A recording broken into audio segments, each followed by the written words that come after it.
So welcome back to lecture number 5 of de-addiction psychiatry, and you all know what is the substance of the day. The substance of the day is cannabis. It's a very important substance as far as practical point of view is concerned, as well as private practice is concerned, but less important as far as theory exam is concerned.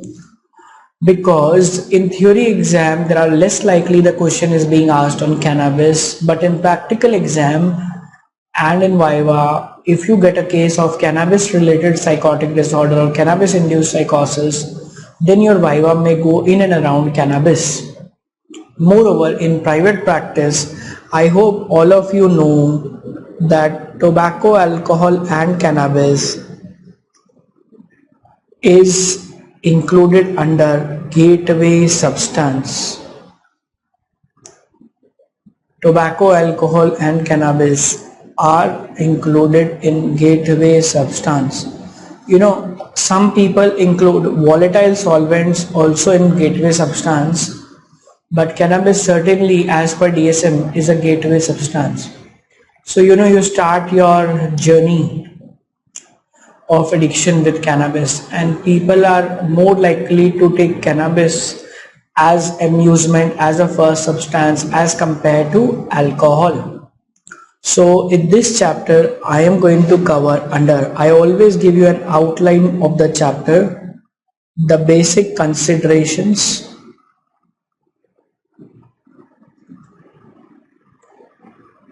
then effects of cannabis on the brain, effects of cannabis, let it be physical effects, then adverse effects of cannabis,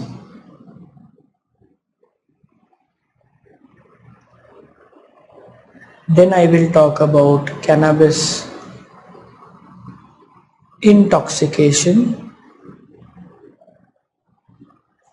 then I will talk about cannabis withdrawal,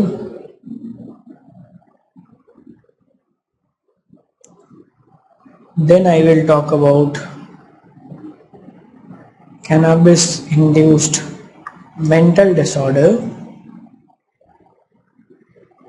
and finally, last but not the least, we will speak about treatment of cannabis dependence.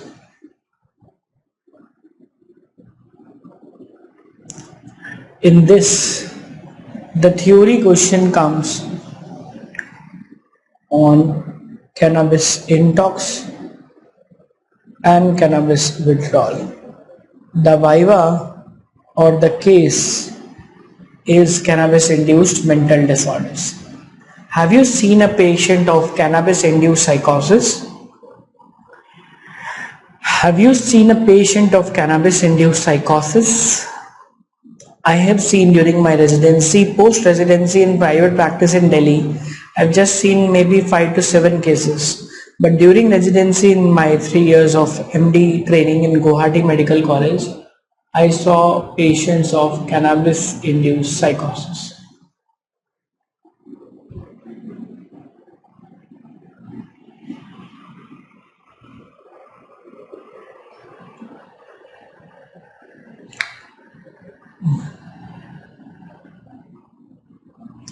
There is an unusual guest in my room. I am searching from where it came.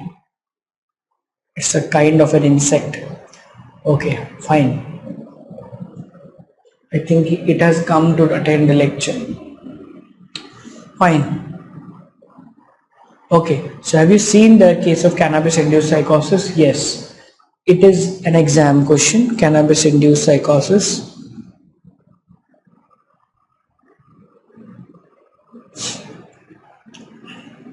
So in basic consideration, the first thing you need to know is the active ingredient of cannabis.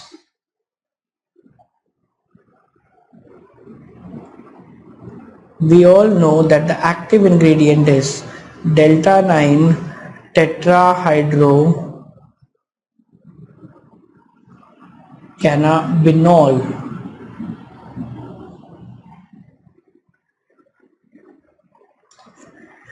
It is differently present in different uh, part types of cannabis like bhang, ganja. Talking to you about delta 9 tetrahydrocannabinol. It is differently present in different types. This has 1 to 3%, this has 3 to 5%, and this has 5 to 10%. Okay, this delta 9 tetrahydrocannabinol is converted to delta 11 tetrahydrocannabinol, and this is the active component of cannabis in the CNS. This is the active component of cannabis in the CNS. Now we all know that cannabis binds to cannabinoid receptors.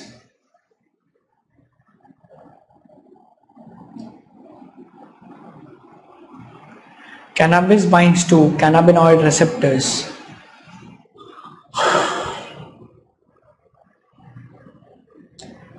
These are G protein family of receptors.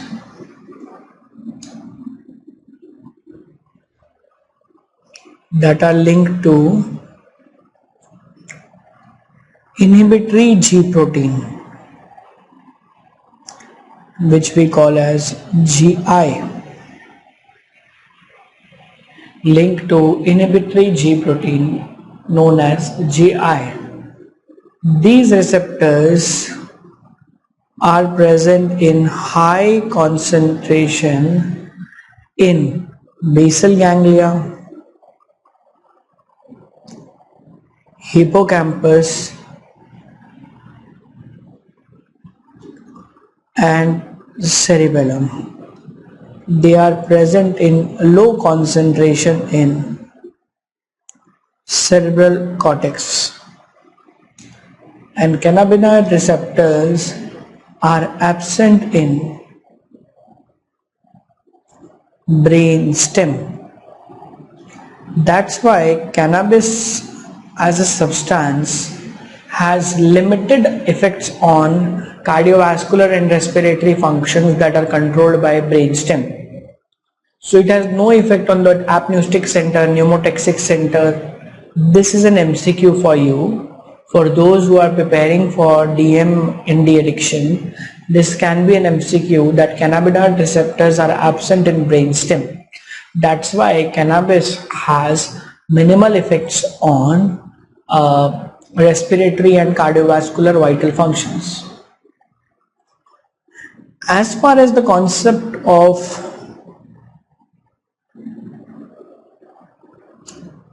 dependence is concerned, cannabis causes mainly psychological dependence with a minimal physical dependence. I suppose most of you have attended the first lecture of basics of addiction. In that basics of addiction lecture, I explained you the difference between psychological and physical dependence. I talked to you about what is craving, what is withdrawal. Do you all remember that? Do you all remember that? I told you the substance that have no withdrawal symptom like LSD, volatile solvents, but the substance that have minimal withdrawal. Actually, cannabis withdrawal was not in DSM-4 TR. Cannabis withdrawal is a new entity added in DSM-5. So before DSM-5, the DSM used to believe that cannabis has no withdrawal. It is only psychological dependence and no physical dependence. But DSM-5 onwards, it is saying that it has minimal physical dependence and mainly psychological dependence. So you all need to know that this is one of the new withdrawals added in DSM-5. It was not there in DSM-4, but it is there in DSM-5. Are you aware about this? So it causes minimal withdrawal. That's why cannabis withdrawal is an important theory topic. That's why it is an important MCQ topic. That's why it is important Viva topic, because it is relatively a new entry. Do you get my point?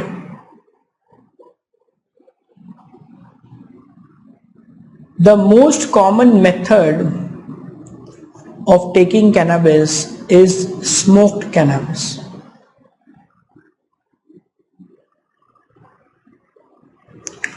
And the first effect of cannabis is euphoria. The euphoric effect starts within minutes. Now, how many minutes depends on the amount of cannabis taken and the individual tolerance. The effect peaks in 30 minutes and lasts for around 2 to 4 hours. But unfortunately, the motor and cognitive effects last for around 5 to 12 hours. That's why the person has difficulty in working after smoking cannabis, because cannabis is known to cause acute dose related cognitive clouding, cognitive impairment, you can say. But this is about smoked cannabis. In oral cannabis use, the effects last for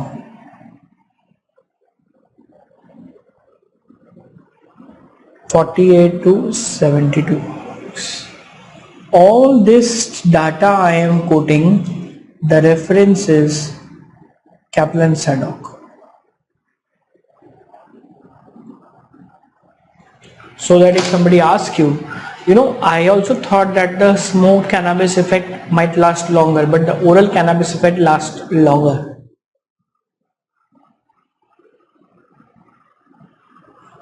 Cannabis actually gets deposited in adipose, from where it is released slowly. That's why we have a concept of flashbacks.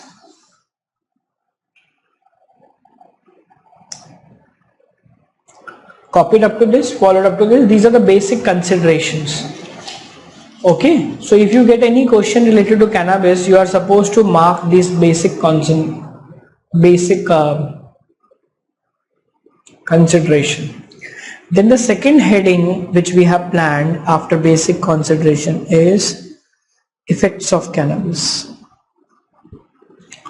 This chapter, the notes are made by me by different sources. The sources I have read in the last week is Kaplan-Sadok, MOHFW guidelines, IPS, substance use disorder manual, then some portion from some addiction psychiatry book, some portion from separate monologues on cannabis.